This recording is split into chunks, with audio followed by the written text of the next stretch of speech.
Vinny snorted at Hook's failure to frisk Vito and then went back to scratching himself. Hooks accompanied Vito to the office and opened the door for him from outside, then closed it, leaving Vito alone in a room with a brute of a man leaning back against a rosewood desk. Mr. Brazzi, Vito said. He waited at the door and folded his hands in front of him. Mr. Corleone, Luca answered, and he gestured to a chair. While Vito took his seat, Luca hoisted himself onto the desktop and crossed his legs. Didn't anybody tell you I'm a monster? He asked. He pointed to Vito. You come here by yourself? You must be crazier than I am. Ha! He smiled and laughed. That worries me, he said. Vito offered Luca a slight smile in return. The man was tall and muscular with an overhanging brow that made him look brutal. He wore a blue-striped suit with a tie and a vest, but it did little to hide the animal bulk of him. In his eyes, Vito saw a hint of darkness behind the folded mirth, a suggestion of something frantic and dangerous, and he immediately believed everything he had heard about Luca Brasi. I wanted to meet you, he said. I wanted to meet the man who makes Gatsby Mariposa quake in his boots.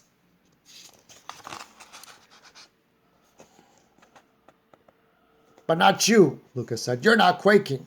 His tone wasn't friendly or amused. If anything, it was ominous. Vito shrugged. I know some things about you, he said.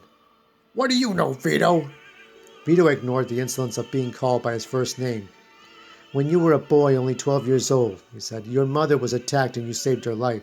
You know about that? Luca's tone was indifferent, as if he were neither surprised nor worried, but in his eyes Vito saw something else. Such a man, Vito went on, a man who was a boy who has the courage to fight for his mother's life. Such a man must have a brave heart. And what do you know about this man who attacked my mother? Luca uncrossed his legs. He leaned forward and pinched the bridge of his nose. I know he was your father, Vito said. Then you must know that I killed him. You did what you had to do to save your mother's life. Luca watched Vito in silence. In the quiet, the noise of traffic on Park Avenue filled the office space. Finally, he said, I beat his head in with a 2x4. Good for you, Vito said. No boy should suffer witnessing his mother's murder. I hope you beat his head to a pulp. Again, Luca was quiet as he watched Vito. If you're wondering how I know all this, Luca, I have friends among the police. Rhode Island is in another universe. It's all in the records. So you know what the police know, Luca said, and he looked relieved. And why are you here, Vito? He clearly wanted to move on. Are you running errands for Jumpin' Joe Mariposa now? Have you come to threaten me? Not at all, Vito said. I don't like Gatsby Mariposa. I think we have that in common. And so? Luca went around the desk to drop heavily into his chair. What is this all about? Tomasino's boys? That's none of my concern, Vito said. I'm here hoping I can find out from you who's been stealing from Gatsby. He's in a temper and he's causing me problems. He's got it in his head I'm responsible. You? Luca said. Why would he think? Who knows why Gatsby thinks what he thinks, Vito said. But such as it is, it would be great help to me if I could find out who is behind all this trouble. If I could give him that information, that would calm him down for now. And like it or not, for now, Gatsby Mariposa is a powerful man. I see, Luca said. And why would I help you? Out of friendship. Is it better to have friends? No? No, Luca? Luca looked up to the ceiling, as if thinking over the proposition. He wavered slightly and said, No, I don't think so. I like the kid who's been jacking Gatsby's hooch. And you're right, Vito. We have this in common. I don't like Mariposa. In fact, I hate the Strons. It was Vito's turn to be quiet and then watch Luca. Luca Brasi has never intended to give up the thieves, and Vito couldn't help but respect that.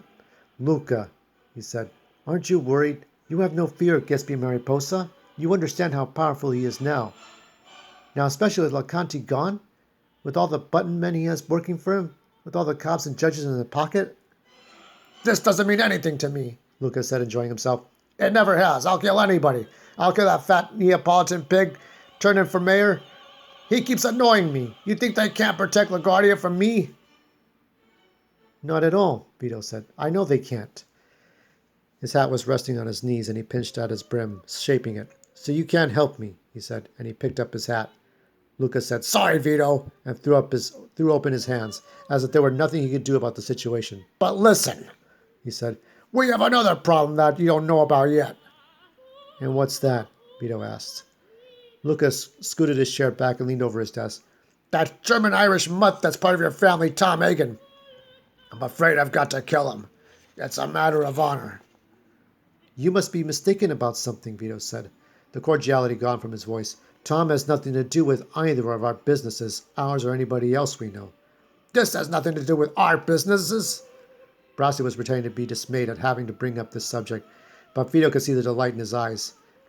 Then you must have it wrong about Tom Hagen. My son is in college to be a lawyer.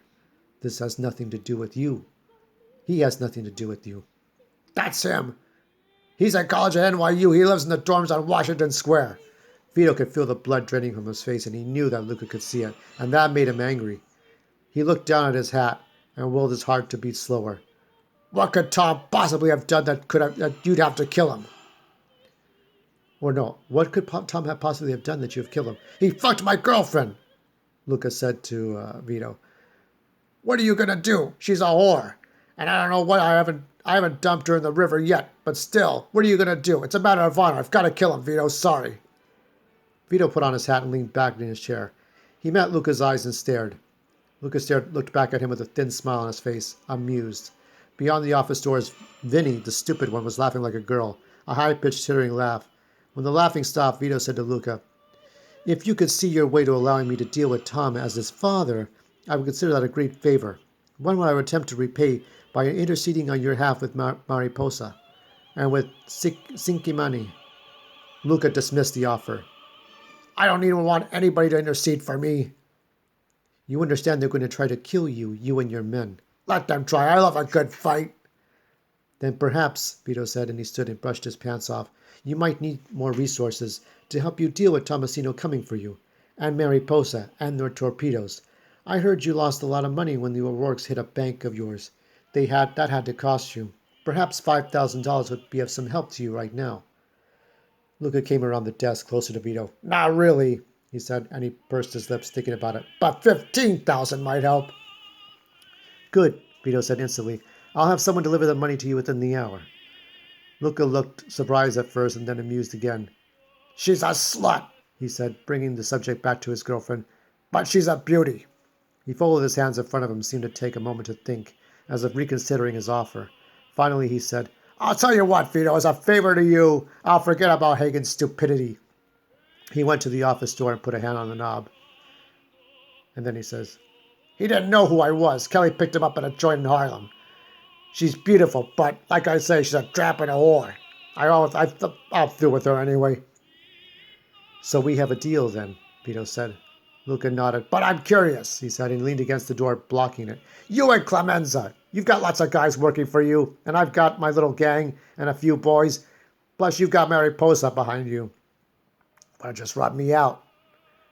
I know a man who's not to be taken lightly when I see one, Mr. Brasi. Tell me, he said, where did Tom meet your girlfriend?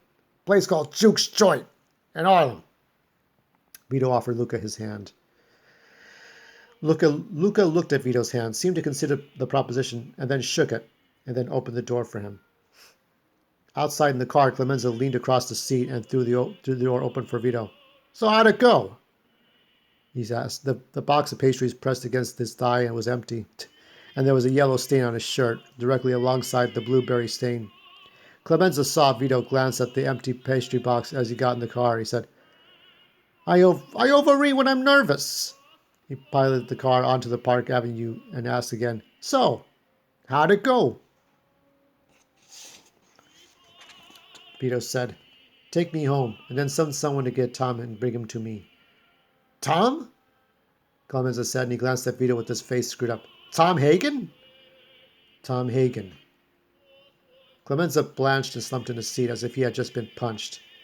Get hats too, Vito said. Have him bring Luca $15,000. Right now, I told Brasi he'd have it within the hour. Clemenza blurted out, $15,000? Mamag, why don't we just kill him? Nothing would make the man happier. He couldn't be trying any harder to get himself killed. Clemenza looked at Vito with concern, as if something must have happened in Luca Brasi's warehouse just to make him a little crazy. Just go get Tom, Vito said, his voice softening a little. I'll explain it to you all within the hour. I need to think right now. Clemenza said. Sure, Vito. He reached for the pastry box, found it empty, and threw it into the back seat.